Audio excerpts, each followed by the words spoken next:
sleeping giant of the competition moves to third. The Pies' scoring woes continue, and the Demons take the biggest scalp in footy. All that and more to come from the round so far, brought to you by Aami. But Kane Corns, we have to start in the West. All of a sudden, the Essendon Football Club into 8th spot, and Jake Stringer had a big part to play in it.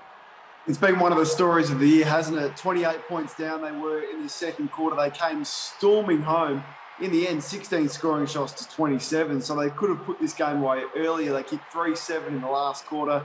Inside 50 is so dominant. There's Waterman there going back and kicking what ended up being the sealer. But West Coast looked in control for the majority of the game. They just ran out of all sorts of steam late. I think there's a question mark over their fitness, certainly with Nick Naitanui and some of the game time we'll get to. But the story is Essendon, for all the drama that they went through in the off-season, to see the young players that they've brought in, the excitement that they're playing with, the style of game plan that Ben Rutten has implemented for being such a defensive coach, should have Essendon fans as being one of the most excited bunch of fans in the competition. And that man, Alec Waterman, who kicked the sealer, was on the West Coast list, never played a game for the Eagles. Obviously, his father, Chris, a premiership hero for the Eagles. His brother on the other team. So many storylines around that match-sealing goal. Anthony McDonald, Tip and Woody, he was everywhere. He is our Saturday star in Sir Doug Nicholls' Indigenous round Kane.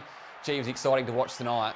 Yeah, he was. He was electric. I thought he sensed the moment. So when the game needed to start, he was there. He was just so clean. I mean, the conditions were really tricky tonight, particularly in the second half and into the last quarter. But just watch his skill level. It just stood out to me on the ground. So this one here, one grab, bang, sidestep, kicks a really important goal to keep Essendon in touch during the third quarter late.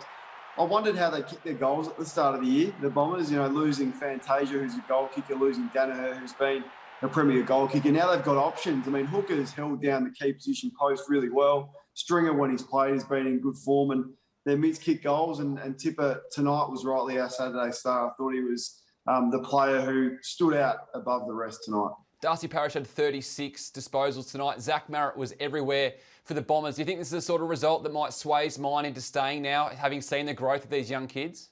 Yeah, it would have to. Look, that'd be one of the most exciting lists in the competition. I think we've seen that with Cox and Perkins coming through and Harry Jones and the style of footy that they're playing. So I don't know what's going through his mind in terms of what's weighing on his decision. But if it's about the future of the club, I mean, what more exciting club could you go to than what Essendon are at right now? So I think, we need to give Ben Rutten some credit for that, because they're a team they actually want to go and watch. That was the game I was watching tonight in a round that was pretty dull, pretty boring. They had some significant blowouts. Essendon stood out to be a team that wanted to take some risks, take it on, and hang in there for a really tough, hard-fought win. A young side up against an experienced side who don't lose on that ground. When things got tough, one side wanted it more, and that was the Bombers. Yeah, the first loss for the Eagles at home this season. The Bombers came with an avalanche late. They didn't need these moments from Liam Ryan when the Bombers had the momentum. Firstly, gives away this free kick, probably line ball, given he worked the opponent under the footy. Gives away a 50-metre penalty, Kane. Not the best of timing when you look at the score. The Bombers leading by just 3 points. Yeah, early on into the last quarter, it was clearly at 50. I thought the umpire was pretty patient, gave him sort of one go at it, then the pointing of the finger at another one, a clear 50, so the umpire did the right thing. And then emotions boiling over here late, where he flips the bird to someone. I'm not sure who that was directed to, but the AFL won't like the optics of that, and Liam can probably expect himself to get a fine. The Eagles did get injuries. Tim Kelly was the biggest name of those. Here he is hurting his knee. He was in a brace during the game. Adam Simpson said post-match it was a medial injury, so he was subbed out of the game, took no further part. That's going to be a wait to see how the Eagles go, because their next game is against Richmond in the West. Not good signs there with him in the brace. And this one as well for Oscar Allen. I mean, this could have been really nasty.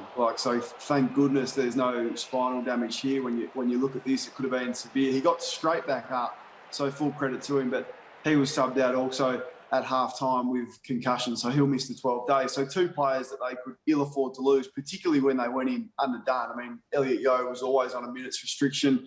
That played out tonight. Nick Naitanui never plays much more than 75%. It was 70 tonight, which is perplexing in itself, why you've got one of your biggest assets only playing 70% game time, which just increases the strain on everyone else around them, particularly the midfield. And you wonder why the inside 50s are so lopsided in the last quarter and they get smashed because they're so fatigued. So Adam Simpson would really have to question his selection. I mean, a bit of bad luck there with the injuries that he wouldn't have foreseen, but most teams deal with 1 or 2 injuries per match, and to select underdone players, and particularly the use of Nick Naitanui, I'm not sure why that continues to be the case where he is so limited with the game time that he plays.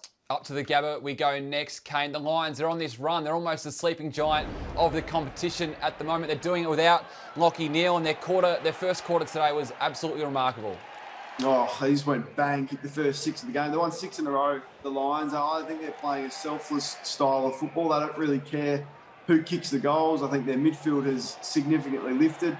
They don't appear to have much weaknesses across all 3 areas of the game at the moment. And look, they've got significant injuries. They've got a Brownlow medalist out of the side. They've got one of their top 3 or 4 midfielders in Berry still out. They've dealt with a lot this year, but they just seem to be a happy club playing the right way. Now, they may benefit from the COVID situation as well, like they did last year. Who would have thought that they get to play a lot of games at home? Who knows? We don't. But right now, they're in and amongst the best 3 teams in the competition. Mitch Robinson was the star today. 4 goals, a career best for him. He also had 30 touches, Kane. He's gone up a notch without Lachie Neale. Oh, yeah. We showed his numbers last week, didn't we, and how much he's improved. And not just him, but the other midfielders. Zorko is another one who has picked up the slack from Neale not being in there, which can happen for players. But he's kicked 4 goals. He hadn't kicked a goal before today. He's getting massive numbers and really is the heart and soul of this team. I mean, I think he's universally admired across the competition. He plays football the right way, really strong defensively, and has added that offensive flair to his game, and you love to see it. And he's on a 1-year deal this year, so looking for an extension into next season. You would think the way he's playing at the moment, he will get that. The positive as well, another positive for the Lions, is that Lachie Neale, every chance to return next week when they take on Melbourne. The Demons taking the biggest scalp in footy at the moment, that is the Dogs under the roof. It was built off their defence. Love the way they're going here, and they forced the Dogs into some big turnovers. I thought this was the most ominous sign for the teams watching on. So for the other contenders, watching the way Melbourne completely rattled what I thought was the premiership favourites going in, particularly on this ground where they've averaged 127 points this year, the Dogs. You haven't seen this. So what they do, they guard space so well and they pressure the opposition defenders. Like these are good players making simple turnovers because they were absolutely rattled. Their intercept game was just huge, and the amount of times the Western Bulldogs were forced through Melbourne's guarding of space and defending to kick it long down the line, I haven't seen anything like that from a Western Bulldogs side this year. So their pressure was just absolutely elite. I thought they created their own atmosphere, and it started with the Harms goal, inside the first 20 seconds. He did a great job on Libba. So like Ben Rutten, Simon Goodwin's got to get a lot of credit. They were disappointing last week against the Crows. Probably should have won. A good side bounces back and works on the areas that they let themselves down in last week, and they did just that. So ominous signs for the Dees, they're flying. Jake Lever had 13 intercept possessions, but we saw a few clips there. Trent Rivers and Harrison Petty have fitted in perfectly to that back half.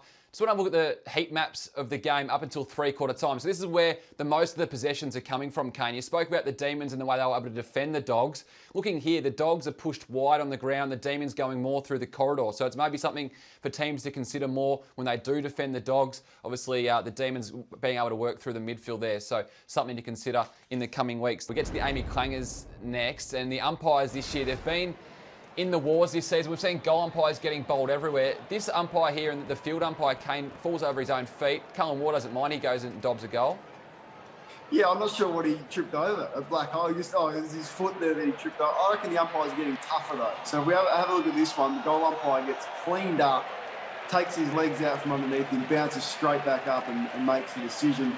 And the other one as well was from Wilkie in the St Kilda game, who just irons a ball straight into the umpire's face from about 5 metres away. That hurts. I can tell you that firsthand. And he didn't flinch either. He was straight back up, and not even the cameraman was safe today. No, the goal umpires have copped it, the field umpires have copped it, and now the cameraman for Fox Footy for this game. We'll go next to the Collingwood-Geelong game. Kane, for the first time in their history, the Pies scored 1 goal to 3/4 time in a game at the MCG, and he wanted to take a look at their slow ball movement that continued out of the back half.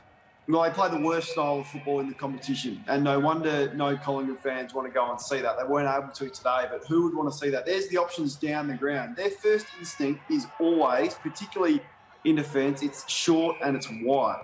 And this isn't threatening anyone. Look, they have about 5 possessions here and end up in exactly the same spot. This one from Dacos, we were highlighting down them. How could you not hit that ball? You have a direct line to get one-on-one inside 50s. No wonder they cannot score, and no wonder the likes of Jordan De Goey are having almost career worst years because of this. So I've been pretty defensive of Nathan Buckley. I think he's had his challenges this year, and the drama in the off-season wasn't a lot of his doing. That is his doing. His instruction and his game plan. He's so paranoid about defence and getting extra numbers around stoppage, but then that leaves the opposition to have a spare, which makes it harder to score. So paranoid about his ball movement, because if he turns it over in the middle of the ground, they'll go straight back and get scored against. He's going to have to find the balance there. He hasn't. And that game plan is solely on the coach. That is what he talks about. He talks about defence far too much. And the players listen and they go out there and execute like that. So to have those scores and to have their scores the last 3 weeks have just been a real wake-up call for exactly where Collingwood are at. And I think that is squarely laid at the coach's feet.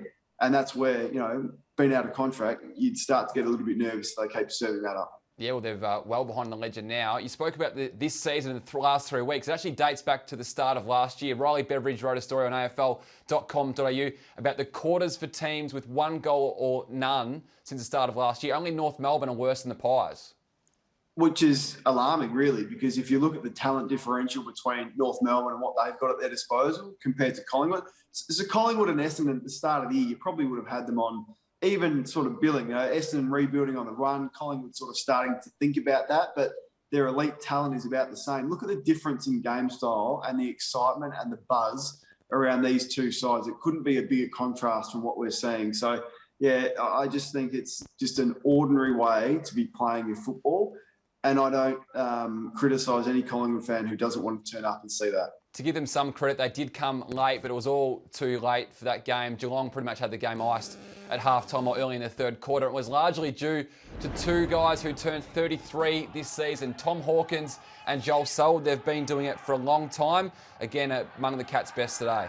And Selwood putting together a sneaky good season. Like last week, numbers off the charts. And this man, he must be leading score involvements in the competition, Tom Hawkins. He had another 12 today.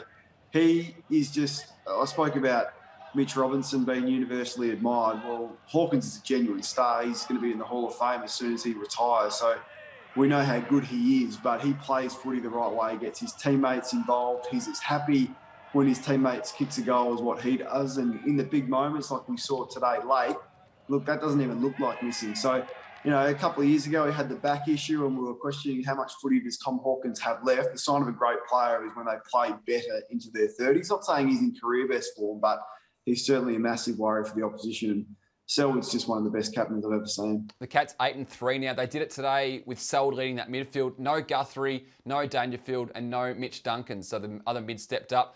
Brandon Parfitt even had 3 direct goal assists himself. The big concern out of this one, though, Kane, is the neck injury to Brodie Grundy. He was subbed out, taken to hospital tonight with suspected potential nerve damage to his neck. This is a real worry given he had a similar injury back in 2015. Well, he's the one that they just can't afford to lose. I mean, the season is done for them, but we just hope there's no long-term damage. It appears the language coming out of the club is that it's positive so far, and they absolutely did the right thing. And we're very cautious with it and sent him to hospital straight away. So all we can do is send our best thoughts to him and hope he's back sooner rather than later, because they desperately need his leadership and ability, but more importantly, his long-term health. To Sydney we go next. This game, Gold Coast and Hawthorn, was moved from Darwin to the SCG. Stuart Jew's side, Kane, their biggest score under him in his 4 years at the helm. And Ben King kicked 4 goals. Jack Lukosius, his fellow twin target, was pretty dominant elsewhere as well. Yeah, he was good, and Isaac Rankin kicked the first 2 of the game and kicked 4 goals. So, no one's ever questioned Isaac's talent. It was interesting to hear Brandon Ellis after the game say, we just want him to do the simple things well. And I think that's the thing for Isaac Rankin. Forget about the flashy stuff. That will come. They want him working hard and doing the defensive things, which I thought he did tonight. But look, they've just got talent everywhere. And that man, King, is probably the fastest key forward in the competition, I reckon. And they just couldn't deal with him tonight.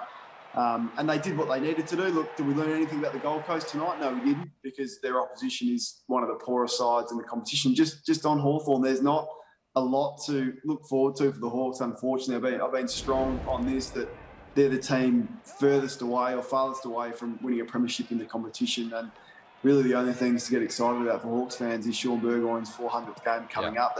That's about it, because I can't find any youth. Will Day and Denver Granger Barras will come back in, and that will help. But who played today, it's going to get me excited to be a 200-game player at Hawthorn. I can't find one. To Marvel Stadium next. It was all about St Kilda today and whether they could bounce back against North Melbourne. They did for the first 3 quarters. Mason Wood kicked 3 goals against his former side, the team that delisted him last year, and Luke Dunstan came in and found a bit of the footy. Yeah, I thought they gave an effort, St Kilda, as you would expect, and that's a bare minimum for this side, who from week to week you don't know if they're going to turn up and try, which is a pretty big accusation for a footy team, but that's what we've seen from St Kilda. So today they tried, they were physical, they had some good performances from some of their more senior players, and the changes that Brett Ratten made at selection, albeit not as severe as what the club was talking about post-game last week, came in and played their role like Wood and Dunstan, as you highlighted. But once again, like Gold, did we learn anything about St Kilda today? Not a lot for me. We did get some more question marks around Max King. So it was St Kilda's first win over North today since 2017, but this man looks bereft of confidence after his howling in front of goals a fortnight ago. Yeah, so he kicked 1-5 2 weeks ago, and since then his confidence has evaporated. I've got some real sympathy for him though, because to be a second-year player and to be the guy, to be the main guy, it's too tough an ask, and that's where Battle played forward today. I like that because it does give them another option to do some grunt work and take some pressure off King. I think memory's been somewhat disappointing this year. So they've just left it all on the shoulders of this 19, 20-year-old kid who's getting the best defender every week, like Mackay today, who did a great job. There needs to be a way to share the load from him. Can you get him up the ground a bit more? Can he have a quick spurt on the wing like Nick Revolt used to play, just so it's not all about him and the focus is so tunnel vision on what he's going to be their biggest asset for the next 10 years going forward. So I think Brett Ratten and St Kilda have hung him out to dry a little bit, not through his own brilliance in a way and the way that he burst onto the scene. They've got to find a way to share the load in the forward line and look at the way that Oscar Allen can develop as the third tall down there and others. Max King hasn't had that luxury. Bradley Hill just the 6 disposals today. He was well held by Bailey Scott in a tremendous tagging job. So I want a quick look at this one. Jack Sable, after the week we've had with the head-high contact, he's pretty lucky here to escape with this, with the way he lines up the opponent, Ryan Burns from the Saints. Yeah, he's extremely fortunate. And for those that are calling for suspension of the action rather than the outcome, he'd be in trouble. But as we know, play on, no injury, he'll be fine. But it was a silly thing to do. To the ladder we go next. And as it sits, Kane, the Demons have jumped the Dogs. Brisbane into 3rd and the Cats well entrenched now in 4th spot before the power play tomorrow. Yeah, what about the Bombers into 8th as well? Although that could change because we've got some teams breathing down their necks that still play tomorrow, including Richmond. So Richmond in 9th, Fremantle also the ability just to stay in touch with the top 8. But Essendon's the story of the round, and I guess the fallout for West Coast and their top 4 chances, which is so important when you're an interstate side, have probably evaporated tonight. And regardless of what happens tomorrow for Richmond, dream time next week, Richmond-Essendon will be a massive game. They're probably fighting for 8th spot. The Tigers have made 6 changes for their game at Giant Stadium that's been moved from the MCG. Sydney and Carlton, Kane, the Blues will stay in Sydney to play next week. Yeah, Richmond a couple of weeks ago were complaining about moving 2 kilometres away in Melbourne under a roof. Now it appears as though they may be away for 3 weeks. So funny how things like that work. No one wanted to be in this situation, but that's what I was saying. They got a short memory from what happened last year. They're professional. Clubs will deal with it, but it looks likely that there'll be no games in Victoria next weekend, which is unfortunate. To our one more thing, a fantastic start to Sir Doug Nicholls' round this weekend, Kane. This is fantastic from Charlie Cameron leading the way with Callum Archie, Kadeen Coleman. We've seen gifts exchanged hands all across the weekend. Fingers crossed next week we can see a big dream time as well. Love it. And for the teams that weren't able to wear their Indigenous Guernseys, and all of them have just been strikingly sensational, the Guernsey. So to all the clubs in that space, to the unlucky clubs or to the ones that weren't able to wear it, including Melbourne and Essendon you're seeing there, I look forward to seeing theirs in action next weekend. Can't wait. I look forward to seeing hopefully you here in the studio next week, Kane. That's all we have time for on the round so far. We'll see you next week.